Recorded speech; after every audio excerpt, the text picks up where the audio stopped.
Hello everybody, my name is Niemczuk. I'm a concert pianist from Poland and also a piano professor and faculty member of the University of the Silesia in the south of Poland. And now I want to show you how I recommend to approach and practice probably the most peculiar, weird, strange Prelude written by Chopin.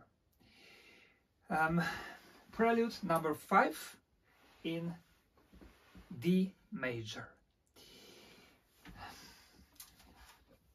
I am aware of the fact that it's not a very popular prelude for anybody, and unless you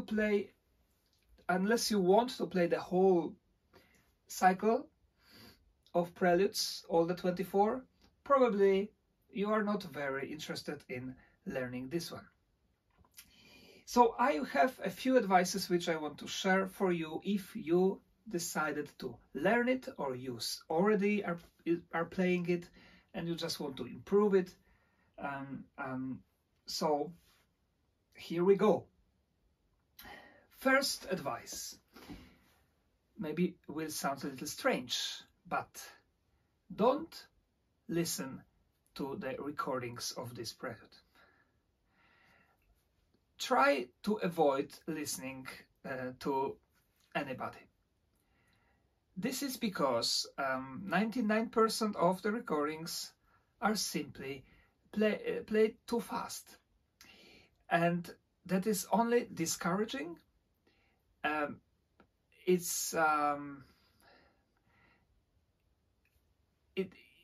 It makes you think about this prelude in a wrong way,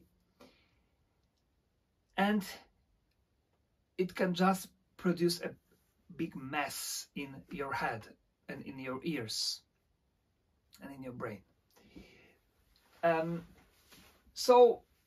Because why? First of all, let's talk about the tempo. Why do I think it's played too fast? Because if you have the score, you see allegro molto, which of course is a fast tempo, but you also see that this piece is written in 3/8.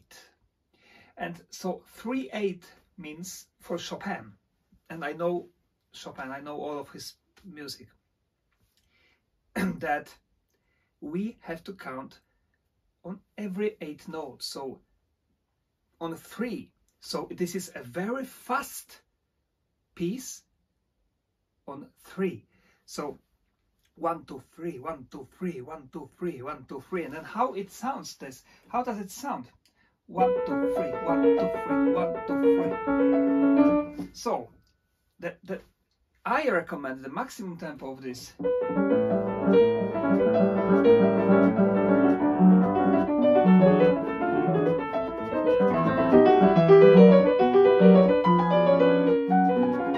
And so on and so on.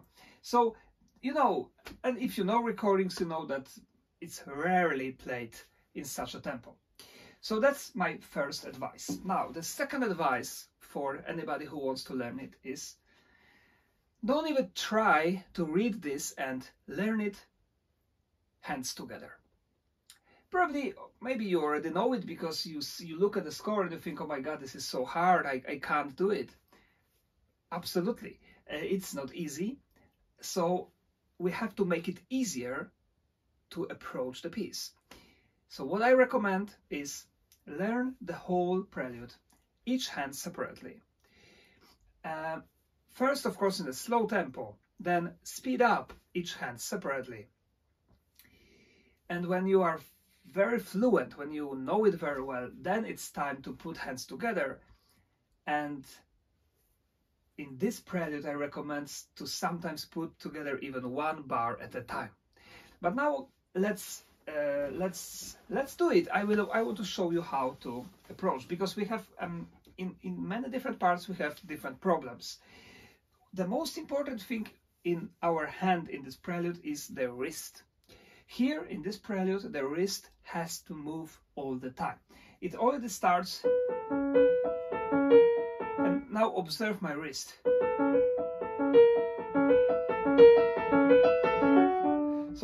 so we have the middle, the center of the hand is the third finger. Chopin writes here a kind of melody.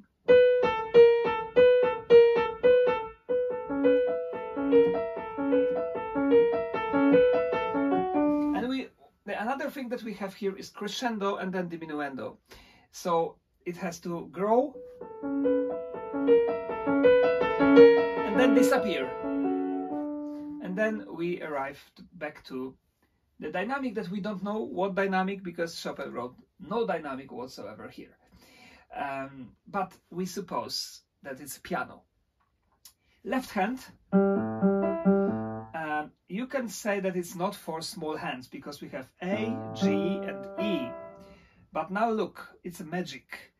When try if you can do it. If you have the second finger on G and you keep it all the time and you move only your wrist, try if you can touch first A and then E. I think even if you have very small hand, you can do it. So this is how to solve this moment. So we have to move this and keep the second finger or always on G. So here you have to learn how to have relaxed and flexible wrist. And that's the beginning, the first 4 bars. Now, when you want to put them together, I recommend to do it very slowly at first and non-legato.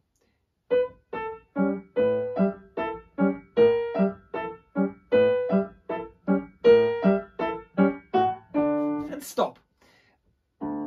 And stop. And to learn it, the fastest way, in my opinion, is just to take these 4 bars and repeat them, playing faster and faster.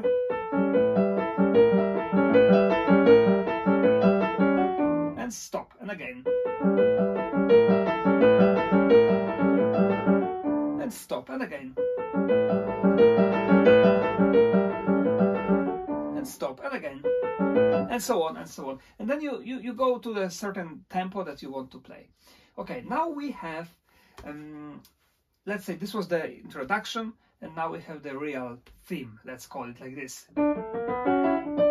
It reminds us a little bit of the, if you know, the third Chopin sonata.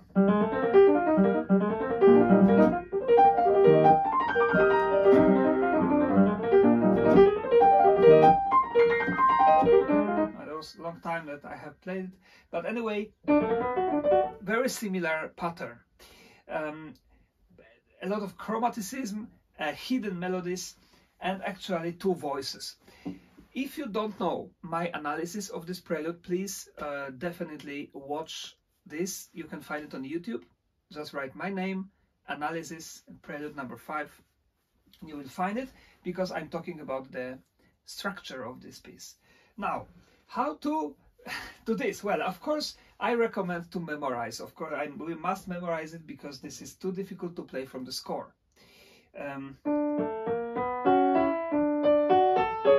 Stop, and then this is the answer. And now, again, observe my wrist. I will play it very slowly, and I just want you to look at how my wrist is moving here. Now,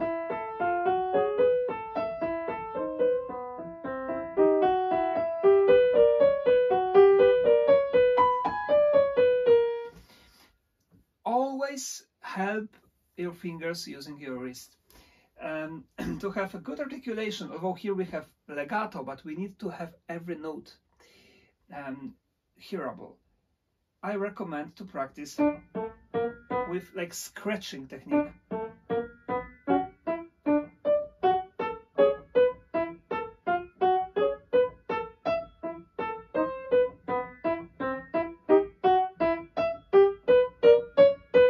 And so on. Left hand.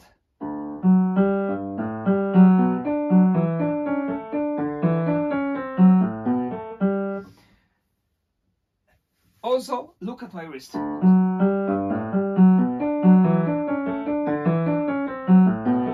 And again, I recommend to take 4 bars maximum and just play them and learn them and analyze them, see what is here. I have it here. I have written many harmonies because I'm always thinking harmonically.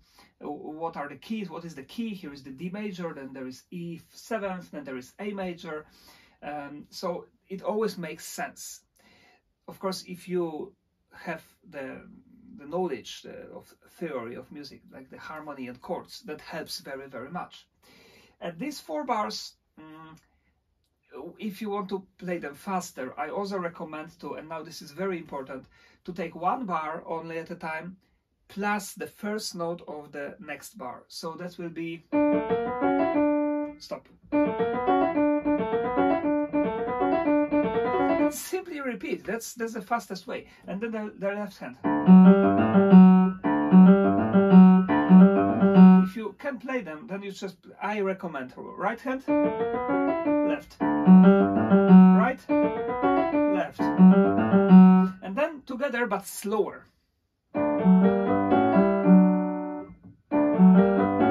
And then play it very slowly and listen to the correlation of the hands.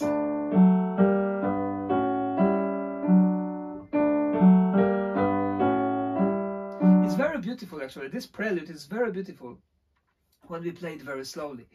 Maybe I will record a super slow version and publish it also for you on YouTube as a separate video, because I love it. I think just 2 voices, but it's like Bach, you know, inventions, 2 voices inventions. Chopin creates the whole world or universe out of only those 2 voices. Okay, then that's how you do. Then the next 4 bars are the same.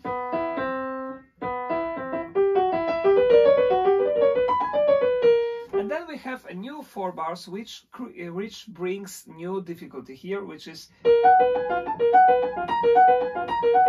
as you can see, again, without a wrist, it's very hard to play. So you have to have a very flexible, relaxed wrist.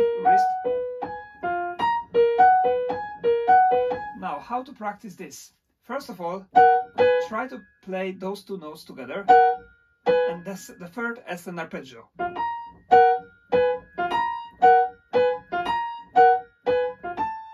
That's how, and then like this.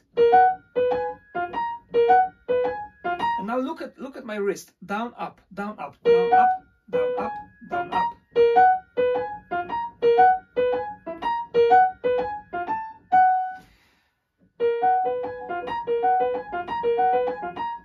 Another exercise, only the lower voice.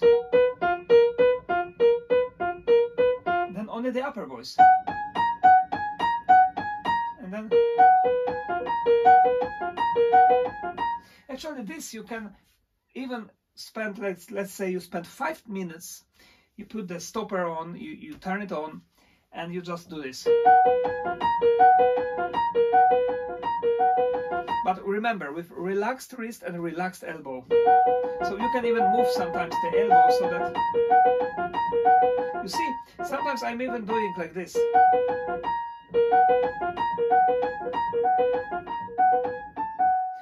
Left hand now here. Left hand. We have 2 options of the fingering. One is here when we have this big jump to play the 2nd finger on C sharp and 1st on D, or 1 and 1, so then we slice. I recommend the 2nd option, slice, because to hit the correct note in faster tempo, to hit the black note with the 2nd finger is very, very challenging. So, right, and also, as you can see,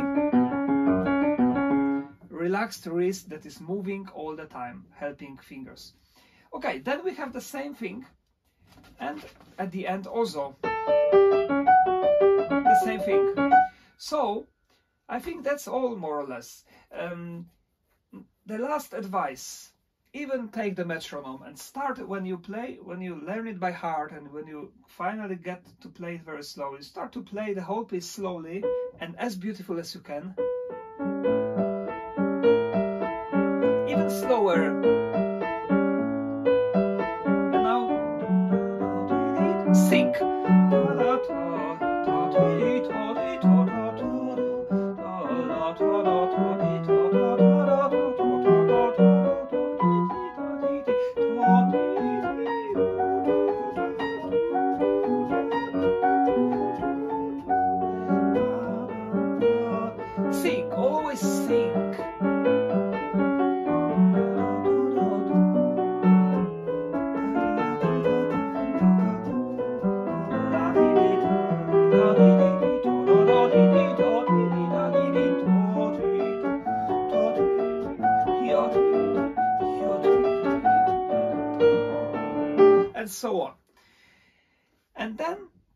when you can play it beautifully, slowly and gradually speed up to the tempo that you want to play. And remember, don't rush, don't break any records. This is not an etude, this is not to show off.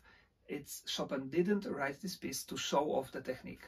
There are many other preludes when you can really show how fast you can play, especially this one.